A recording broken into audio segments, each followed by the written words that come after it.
warahmatullahi wabarakatuh. Nah, perkenalkan nama saya Wildesari dari jurusan Pendidikan Biologi Fakultas Keguruan dan Ilmu Pendidikan Universitas Maritim Raja Ali Haji. Nah, di sini saya akan memaparkan materi mengenai siklus sel dan pembelahan sel.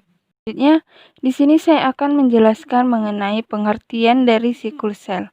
Siklus sel merupakan serangkaian kejadian dengan urutan tertentu berupa duplikasi kromosom sel dan organel di dalamnya yang mengarah ke pembelahan sel.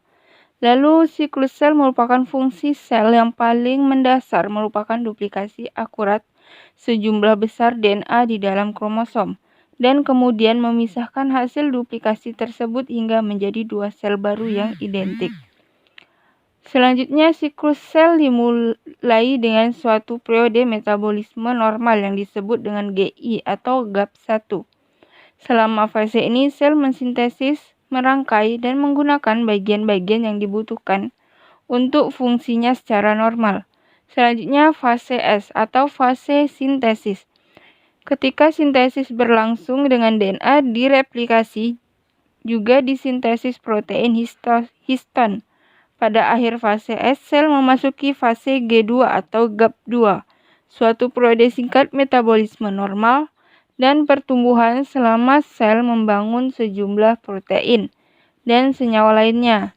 Lalu selama fase G1, S, dan G2, nukleus dinamakan mengalami interfase di antara pembelahan nukleus. Nah, di sini ada pengendalian siklus sel, yang dimana satu masalah yang penting dalam biologis yaitu memahami bagaimana siklus sel diatur. Sebagian besar sel hewan dan sejumlah tumbuhan memerlukan jumlah jam, hari, dan bulan pada fase G1 sebelum memulai fase S dan M. Dan pada sel saraf otot dan sel pengangkut gula, sel dewasa fungsional tetap berada dalam keadaan tidak membelah. Kadang-kadang disebut dengan G0. Selanjutnya, para ahli biologi sudah menemukan bahwa ketika nukleus dari sel yang tidak membelah, seperti sel saraf, ditransplantasikan ke dalam sel inang yang berada pada fase S. Dalam beberapa menit, DNA bereplikasi. Lalu karakteristik fase S dimulai dalam nukleus sel saraf yang ditransplantasikan.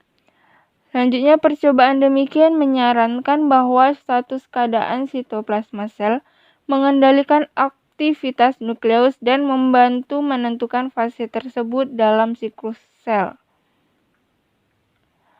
Selanjutnya, terkait dengan siklus sel itu sendiri, terdapat faktor dalam yang mengatur siklus sel, yaitu protein CDK dan siklin atau CDK itu dengan kata lain cyclin dependent kinase, yang dimana aktivitas dari protein kinase meningkat dan turun seketika pada saat sel siap untuk masuk siklus.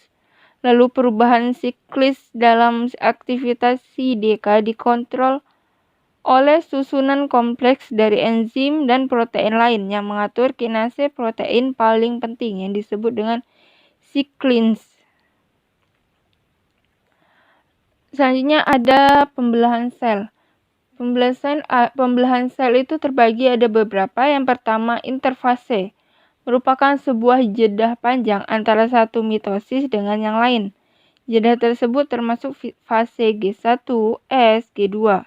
Fase interfase disebut juga fase istirahat karena tidak menampakkan tanda-tanda pembelahan. Pada fase ini terjadi peristiwa pertumbuhan dan pengumpulan energi yang besar untuk persiapan pembelahan sel. Proses interfase memerlukan waktu yang paling lama. Selanjutnya, yang kedua itu profase. Fase di mana terjadinya kondensasi kromosom dan pertumbuhan pemintalnya. Pada saat ini kromosom terlihat di dalam sitoplasma. Pada periode profase terjadi perubahan pada nukleus dan sitoplasma. Pada nukleolus menghilang. Lalu serabut-serabut kromatin menjadi lebih menggulung, rapat, dan melipat sehingga kian pendek dan tebal berubah menjadi kromosom yang besar dan tampak jelas.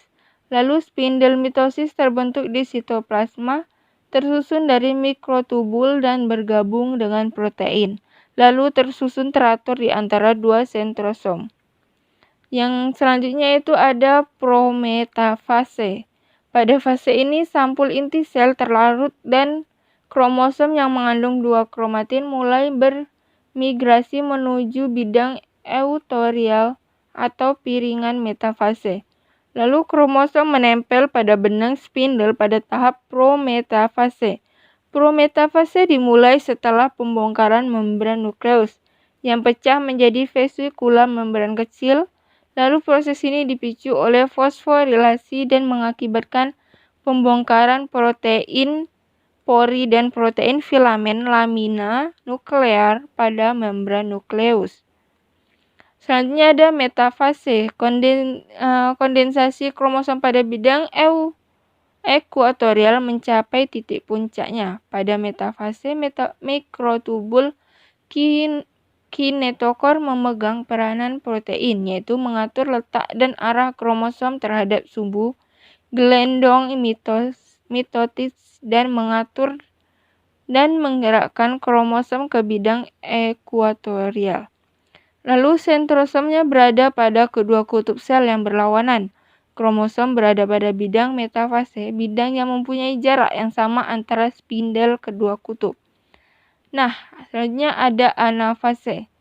Tiap sentromer mulai terpisah dan tiap kromatin dari masing-masing kromosom tertarik menuju pemintal kutub.